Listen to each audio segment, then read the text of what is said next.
बिस्मिल्लाहिर्रहमानिर्रहीम। अस्सलाम वालेकुम। कैसे हैं आप सब? उम्मीद करती हूँ अल्लाह की रहमत से सब ठीक होंगे। आज मैं लगी हाँ आटा गुनन। आटा गुन के एक मेरी भैन ने, मेरी बेटी ने उन्हें रिक्वेस्ट की थी कि मैनू हत्था ना आटा गुन के दिखाओ कि कितना तुसी आटा गुनदे, इसलिए मैं आटा गुनन लगी हाँ। पहले भी मैं आटा की वीडियो लाई है, लेकिन उन्होंने कहा कि सानू दोबारा दिखाओ हत्था ना आटा गुन के कि किदा गुनदे हैं। हुण मैं आटा गुनन लगी। मैं परात धो ली अच्छी तरह। ये पहलों परात के नीचे थोड़ा जहा पानी डालीदा हुंदा, इसलिए कि जो आटा छानो तुसी तो आटा थले ना लग जाए। चलो जी हुण गुनना शुरू करते हैं। बिस्मिल्लाहिर्रहमानिर्रहीम। सब तो पहले मैं आटा छान लूँगी। छन्नी ले लिया, उसमें आटा डाल के आटा छान लूँगी। जिन्ना आटा गुनना है ना उन्ना आटा छान लूँगी, क्योंकि आटे दे विच कोई चीज़ होवे तो निकल जाए। बिस्मिल्लाहिर्रहमानिर्रहीम। आटा मैं छान लिया, वो छान के रख लिया। हुण मैं इनू गुनना शुरू कर दी हाँ। ये डालूंगी पानी। साढ़े बहुत ज़्यादा गर्मी है, इसलिए मैं ठंडे पानी ना गुनूंगी। मैं फ्रिज चो पानी कढ़िया ठंडा, वो गुनूंगी। तुहाडे मौसम जिन्हां दे मौसम सही उन्हां दी तां नहीं जरूरत ठंडे पानी ना गुनन दी ना, तो साढ़े बहुत गर्मी है, इसलिए सानू ठंडे पानी ना गुनना पैंदा। पानी ना थोड़ा थोड़ा पा के गुनी दा हुंदा। ज़्यादा पानी पा लो तो फिर आटा ढिला हो जाए, फिर तुहानू होर पाउणा पवे कि तुहाडे जिन्नी फैमिली है उस तो ज़्यादा हो जाए आटा, फिर पिया खराब हो जाए। वैसे तो सुबह का नाश्ता बनाओ तो नाश्ते वास्ते गुन लो तो शाम का भी बन जाता।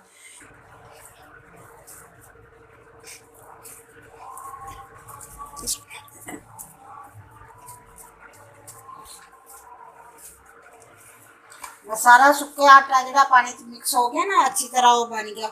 हम थोड़ा थोड़ा पानी लवांगे, लैके इन परात नूं नाल नाल ही आटा लाई जावांगे परात दे विचों ते नाल नाल ही गुन्नी जावांगे।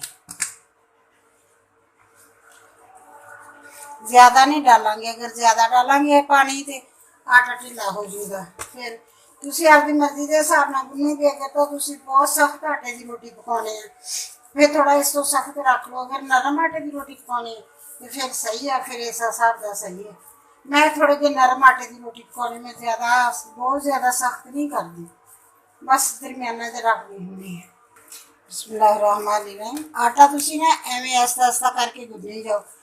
एन अच्छी तरह गुन लो भी, इन्ना गुनिया जाए कि जरा एन एक जान हो जाए भी। बिल्कुल रोटी पकाने काबल तुम 2 मिनट भी रखो तो बाद रोटी पकाने वाली बन जाए। कई होंगे ना कि आटा गुन्ने इधर ला इधर, पिछे साढ़े बुजुर्ग जोड़े साढ़े वड्डे आ ना, वो कहते होंगे सी भी आटा इन्ना गुनो कि आटा आपे ही बोल के कवे भी बस कर जो भाई, हुण इन्ना बस कर जो, ना गुनी जो, मैं पकन के काबिल हो गया।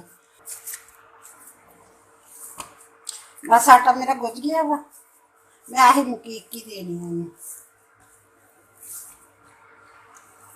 हुण मैं बॉल च पा के रख दूँगी। अगर तो गर्मियाँ ज़्यादा, साढ़े इत्थे बहुत ज़्यादा गर्मी है।